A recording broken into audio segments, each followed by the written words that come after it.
Y cuando aquel viene y decirle, pastor, me siento muy débil, que este y que el otro, decirle, acuérdate, ¿dónde andas? ¿Con quiénes andas? Es que ando con mis amigos y todo eso, con los que antes yo tomaba droga. No andes con ellos. La Biblia dice que únete con los que con corazón limpio invocan el nombre del Señor. Allá en 2 de Timoteo. Busca a los cristianos, no busques a tus antiguos. Pero ellos necesitan ser evangelizados. ¿Está yendo allá por evangelizarlos o por consumir droga? Y él no voy por evangelizarlos, consumió y ahí está. Ahora tiene vergüenza acercarse a la iglesia. Nosotros todavía lo vamos a buscar porque creemos que los tropiezos existen. Pero mientras Dios nos da oportunidad, hay tiempo. Hay tiempo. Bueno, entonces que tenga buen testimonio, que tenga iniciativa, que aprenda a dar pasos de fe. O sea, que se atreva. En otras palabras, el siguiente que es tome riesgos. Que tome riesgos, que se atreva a hacer las cosas. Que haga ensayos de prueba y error. Que aprenda de su experiencia diaria. Que se apoye en los hermanos de la iglesia. Que se apoye en los líderes de la iglesia. Que tome riesgos. Y por último, que sea un plantador. Que sea un plantador. Que ponga la semilla, la riegue y confíe en que Dios dará el crecimiento. 1 Corintios 3:6. Pero no es el plantador de iglesia del que yo estoy hablando, Tiene que ser eso también. Que sea un plantador que planta. Aquí planto mis $100. Aquí planto mi diezmo, Señor. Porque tú me dijiste que me bendeciría. Aquí planto mi ofrenda. Que sea un plantador completo. Y es allí donde se le enseña lo que son los diezmos, las ofrendas. Casi es lo último. ¿Por qué lo dejo de último? Porque ya hay una mayor comprensión de lo que es Dios. Si yo empiezo a enseñarle con diezmos y ofrendas, lo voy a bloquear. Porque ya viene con la cabeza allá. Me decía un hermano que ahora que Dios nos bendijo con este carro, se me descompuso mi carro, nos salió una oportunidad y Dios nos dio un carro bastante nuevecito. Y pasaba por una calle y me dice un hermano que le dijeron, mira, ese espejo es tu diezmo. Así se lo dijeron. Ajá, ahí se va tu diezmo. Por lo menos. Ya llegan con esa mentalidad, llegan bloqueados. Entonces vamos a enseñarles primero el amor del Señor, lo que es la vida, lo que significa ser discípulo, para entonces enseñarles que dentro de la responsabilidad del discípulo está el sembrar. Y a mí me gusta ese término, siempre, plante. Hay crecimiento, hay crecimiento.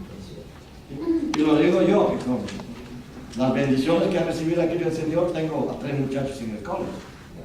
Y a duras penas, con dificultades, pero están estudiando. Están estudiando. Y yo no gano como para pagarle a ellos. Pero el Señor es grande. Pero no estamos para hablar de eso. En concreto, la grandeza entre los cristianos no radica en el cargo o función que ejerzan, sino en su relación de amor con Jesús. El seguimiento a Jesús constituye la exigencia prioritaria de la nueva comunidad, de la iglesia. Segundo, muchos pastores, plantadores o líderes simplemente cogen el primer modelo cool que encuentran e intentan ajustar a sus comunidades e iglesias. Si lo va a hacer, hágalo con sabiduría. Vaya actualizando todo eso. Tercero, es importante que el discipulado sepa con quiénes se forma un equipo y quién lo forma. Cuando yo leo esa parte de Éxodo, ayer lo estaba mencionando nuestro hermano, ¿quién forma el equipo? Éxodo 18. Cuando Jetro le dice a Moisés, mira, no está bien que hagas así, así, haz esto. Le da una estructura, pero ¿quién forma el equipo? ¿No leí Éxodo 18? ¿Quién forma el equipo? Moisés, ¿no? Sí, Moisés forma el equipo. Él fue el que escoge a él. ¿Quiénes son los hombres que pueden estar sobre 1000? Tú y tú, véngase. ¿Quiénes son los que pueden estar sobre 100? Tú y tú, véngase.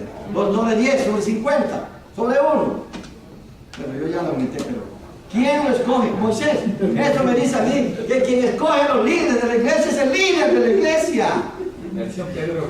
Sí, es antibautista, me van a decir, perdonen, pero es bíblico, no es antibautista. Que sea antibautista porque es bíblico, amén. No tengo problema. Es que tiene que ser la congregación, no, hermano. Usted tiene que llegar como líder de la congregación y decir, estos son los líderes que yo escogí. Usted tiene que decir eso. Y ellos tienen que aprender, en el proceso discipulado tienen que enseñárselo, de que es su responsabilidad escoger a los líderes. Miren, le dije a los hermanos, miren, necesitamos nosotros hacer un tesorero. Quise ser bautista. Y me dice, fulanita de tal. Y fulanita de tal, y yo, bueno, ya que, sí. Voy al banco, piden requisitos. No los cumplían. Te lo digo personalmente. Usted no los cumple, dejémoslo así, tranquilo, vamos a trabajar con las otras personas que sí lo cumplen. Te molestó.